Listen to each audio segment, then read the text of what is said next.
हिरन, तुम तो हमारे जैसे ही बोलती हो। ये जंगल तो सच में बहुत रहस्यमयी जंगल है। मैंने कभी किसी जानवर को इंसानों जैसे बोलते हुए नहीं देखा। भले मानव, इस जंगल में ऐसे बहुत से जानवर और अन्य जीव जंतु हैं जो इंसानों की भाषा बोल और समझ सकते हैं, क्योंकि बहुत पुरानी बात है। एक बार इस जंगल में एक बहुत बड़ी विपदा आ पड़ी थी और हम सभी जानवर और अन्य जीव जंतु अपनी जान बचाकर भाग रहे थे कि तभी एक साधु महाराज एक जगह पर बैठकर तपस्या में लीन थे और अचानक उनकी आंखें खुल गई और उन्होंने हम सभी जानवरों से हमारे भागने का कारण जानना चाहा, पर वो हमारी और हम सभी जानवर उनकी भाषा नहीं समझ सकते थे। इसलिए उन्होंने हम सभी जानवरों को ये वरदान दिया था कि हम सभी प्राणी इंसानों की भाषा बोल और समझ सकेंगे। बस तब से हम सभी जीव जंतु इंसानों की भाषा बोल और समझ सकते हैं। पर तुम कौन हो और इस घने जंगल में क्यों आए हो? हिरन, मैं यहाँ क्यों आया हूँ, इसके पीछे एक लंबी कहानी है, पर अभी तो मैं बस वो बोलने वाला पेड़ खोज रहा हूँ जो रात को बोलता है। अच्छा, तो तुम उस पेड़ की तलाश में हो? तो क्या तुम उस पेड़ को जानती हो? वो कहाँ है? हाँ, पर मैं तुम्हें बता नहीं सकती। पर इतना कहूँगी, जब तुम रात में उस पेड़ को ढूंढना तो याद रखना, वो बोलने वाला पेड़ रात को एक चमक प्रकट करता है अपने आसपास। तुम्हारा बहुत बहुत धन्यवाद हिरन, तुमने मेरा कार्य आसान कर दिया। अच्छा, अब मैं चलता हूँ। राजकुमार अब वहाँ से चला जाता है और रात होने पर वह उसी पेड़ को खोजने लगता है और चलते चलते उसे एक रोशनी दिखाई देती है। अरे हाँ, ये पेड़ से तो रोशनी प्रकट हो रही है। लगता है यही वह बोलने वाला पेड़ है जिसकी मुझे तलाश थी। मुझे इस पेड़ के पास जाना होगा। पेड़, क्या तुम ही बोलने वाले पेड़ हो? मैं हूँ जंगल का प्रहरी, यानी इस जंगल का बोलने वाला पेड़ जिसे तुम खोज रहे हो। पेड़, मुझे बताओ, पहला रहस्य क्या है? तुम्हारा दिया गया सही जवाब ही तुम्हारा पहला रहस्य होगा। ठीक है, तुम मुझसे प्रश्न पूछ सकते हो। तो बताओ, जंगल का राजा कौन है? जंगल का राजा तो शेर को कहते हैं, पर इतना सरल सवाल तो नहीं पूछेगा ये पेड़ मुझसे। जरूर इसका कुछ और ही जवाब है जो मुझे ज्ञात करना है।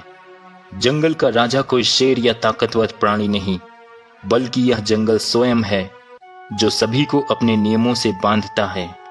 सही जवाब। दूसरा रहस्य है वह तालाब जो सत्य दिखाता है, उसे ढूंढो। राजकुमार अब उस तालाब की खोज में निकल जाता है और उसे तालाब खोजते हुए सुबह से शाम हो जाती है और यशवंत तालाब तक पहुंचता है, जहां पानी में उसका प्रतिबिंब नहीं बल्कि एक अजीब दृश्य दिखता है। अरे यह क्या? पिताजी पिंजरे में? यह सच नहीं हो सकता। राजकुमार के इतना कहते ही तालाब से एक आवाज गूंजती है। यह भविष्य का दृश्य है, इसे तुम्हें स्वीकारना होगा। और तीसरा रहस्य है वह मंत्र जो सत्य को उजागर करता है, उसे सीखो। राजकुमार यशवंत अब उस तीसरे रहस्य की खोज में निकल पड़ता है। ये सब क्या था? मेरे पिताजी एक पिंजरे में कैसे कैद हो सकते हैं? और क्यों? क्या तालाब की कही बात सत्य है? तालाब कह रहा था कि वह भविष्य का दृश्य है। अब मुझे कुछ समझ नहीं आ रहा, मैं क्या करूं? पर पहले मुझे तीसरे रहस्य को खोजना होगा।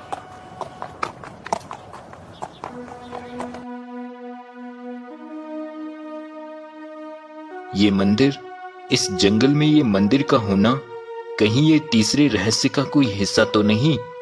मुझे इस मंदिर में जाना होगा। अब राजकुमार जैसे ही उस मंदिर में जाता है, तभी वह देखता है कि एक दीवार पर एक मंत्र लिखा होता है। ये मंत्र, हाँ, ये वही मंत्र है जिसे मैं खोज रहा हूँ। यही है वो तीसरा रहस्य। मुझे इस मंत्र को अच्छे से याद करना होगा।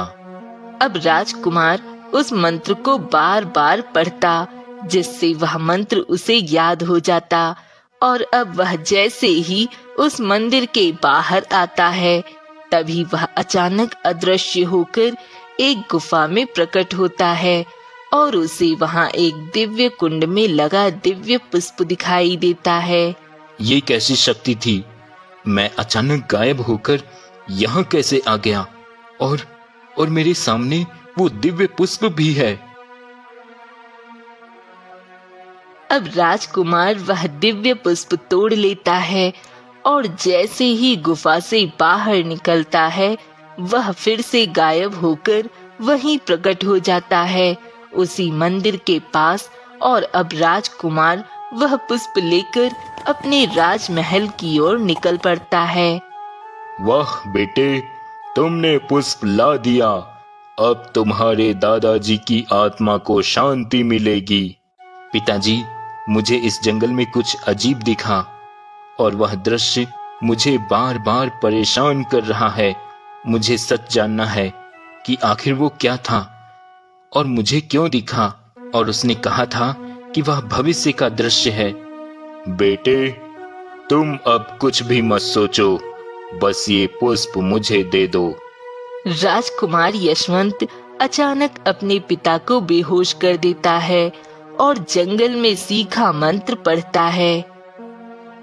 ओम सत्यम प्रकाशति नमः।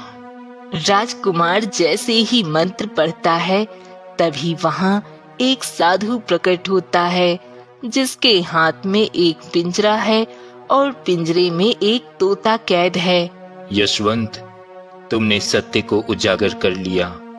यह तोता तुम्हारे असली पिता राजा वीरेंद्र हैं और यह राजा एक राक्षस है जिसने उनके रूप में राजमहल पर कब्जा किया था। क्या यह कैसे संभव है? वर्षों पहले इस राक्षस ने तुम्हारे पिता को श्राप देकर तोते में बदल दिया था और स्वयं राजा बन गया। और ये दिव्य पुष्प इसे आजीवन अमर कर देगा।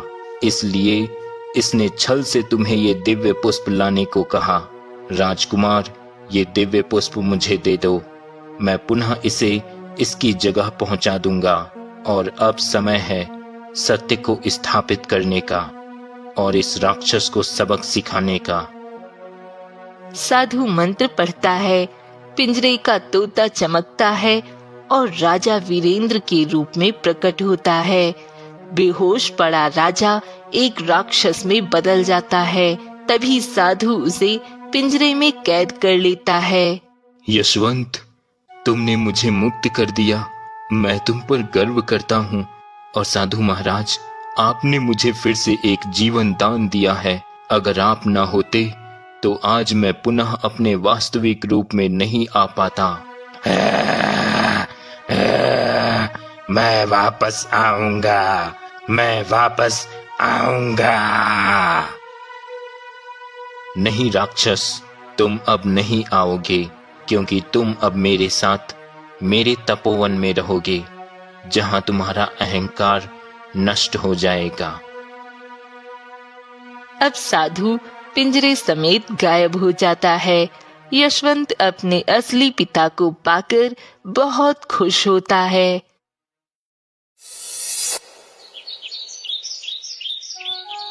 रामू लकड़हारे, चलो हमारे साथ, राजा का आदेश है। क्या बात है सैनिक महोदय? मैंने तो कोई गलती नहीं की। मैं तो बस अपनी रोजी रोटी के लिए लकड़ियां काटता हूँ। चुप, सवाल मत करो, चलो राजमहल। रामू डरते हुए उनके साथ जाता है। वह बार बार पीछे मुड़कर अपनी कुल्हाड़ी और लकड़ियों को देखता है। हे भगवान, ये क्या अनर्थ हो गया? मैंने तो कभी किसी का बुरा नहीं किया। सुनो दरबारियों, आज से रामू, यह साधारण लकड़हारा, हमारा नया महाराज होगा। दरबार में सन्नाटा छा जाता है। रामू चौंक कर विश्वास की ओर देखता है। ये क्या मजाक है मंत्री जी? मैं एक गरीब लकड़हारा राजा कैसे बन सकता हूँ? कृपया मुझे बताइए, मेरे साथ ये सब क्या हो रहा है? रामू, अब तुम इस राज्य के राजा हो, कारण इसका जवाब तुम्हें खुद ढूंढना होगा। मैं कुछ नहीं बता सकता। यह क्या पहेली है? आप मुझे बिना बताए राजा बना रहे हैं। मेरी पत्नी और बेटा गांव में भूखे प्यासे होंगे और आप मुझे यहाँ फंसाना चाहते हैं। महाराज, आप चिंता ना करें, आपकी पत्नी और बेटे को तुरंत राजमहल लाया जाएगा। अब आप इस राज्य की बागडोर संभालें। रामू कुछ समझ नहीं पाता, लेकिन सैनिक उसे राजसी वस्त्र पहनाने ले जाते हैं। रामू, ये सब सपना सा लगता है।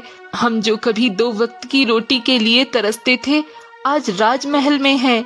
सावित्री, मुझे ये सब अच्छा नहीं लग रहा। कुछ तो गड़बड़ है। ये लोग मुझे कुछ बता नहीं रहे। पिताजी, अब आप राजा हैं, अब तो हमें कोई कमी नहीं होगी। बेटा, राजगद्दी की चमक के पीछे कोई राज छिपा है। मुझे डर है कि ये सुख ज्यादा दिन नहीं रहेगा। अचानक एक रात रामू की तबीयत बिगड़ती है। वह बिस्तर पर गिर पड़ता है। वैद्य आते हैं, लेकिन कुछ नहीं कर पाते।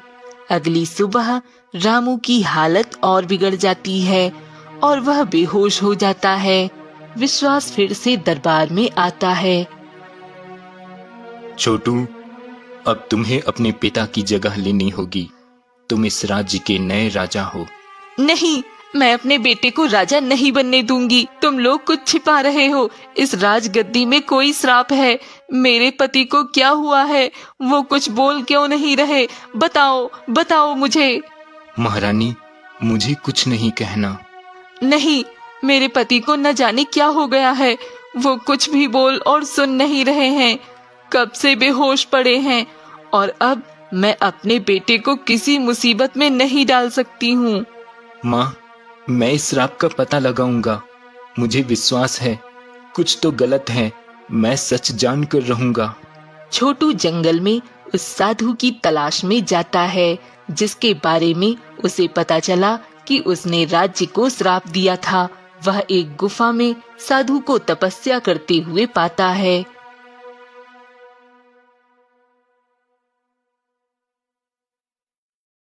साधु महाराज, मैं छोटू हूँ। आपके इस राज्य को श्राप देने की वजह से राजा बने मेरे पिता की हालत बहुत बिगड़ गई है और वो बेहोश पड़े हैं। कुछ भी बोल और सुन नहीं पा रहे। ना जाने क्यों, ना जाने उन्हें क्या हो गया है। मैं आपसे विनती करता हूँ, इस श्राप को वापस ले लें। बेटा, मैंने क्रोध में आकर यह श्राप दिया था, क्योंकि तुम्हारे राज्य का पुराना राजा दुष्ट था। उसने मेरे आश्रम को नष्ट किया, मेरे शिष्यों को मारा। मैंने गुस्से में कहा था कि जो भी इस राजगद्दी पर बैठेगा उसकी 1 साल में मृत्यु हो जाएगी। महाराज, एक दुष्ट राजा की सजा पूरी प्रजा को क्यों? मेरे पिता तो एक साधारण लकड़हारा थे। बिना राजा के यह राज्य कैसे चलेगा? कृपया इस श्राप को वापस लें। तुम ठीक कहते हो बेटा। मैंने क्रोध में आकर पूरे राज्य को संकट में डाल दिया और मुझे लगता है तुम्हारे पिता की हालत इसी वजह से बिगड़ी है। उन पे भी मेरे उस श्राप का प्रकोप चढ़ रहा है, लेकिन अभी पूरी तरह से तुम्हारे पिता को उस श्राप ने जकड़ा नहीं है। अगर तुम अभी सूर्यास्त से पहले ढींगरा जंगल में जाकर वहां लगे मृत्युवन संजीवनी के पेड़ से उसका फूल लेकर आ जाओ, तो उस फूल को सूंघते ही तुम्हारे पिता को होश आ जाएगा। लेकिन ये काम तुम्हें सूर्यास्त से पहले ही करना होगा और ये दिव्य जल ले जाकर तुम उस राजगद्दी पे छिड़क देना, जिससे उस राजगद्दी पे लगा श्राप मुक्त हो जाएगा और फिर कभी भी उस पे बैठने से किसी की भी मृत्यु नहीं होगी।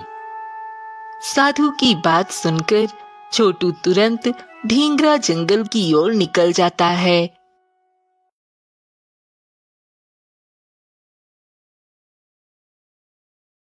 जैसा साधु महाराज ने बताया था, ढींगरा जंगल तो यही है, पर वो दिव्य मृत्युवन संजीवनी बूटी का पेड़ कहाँ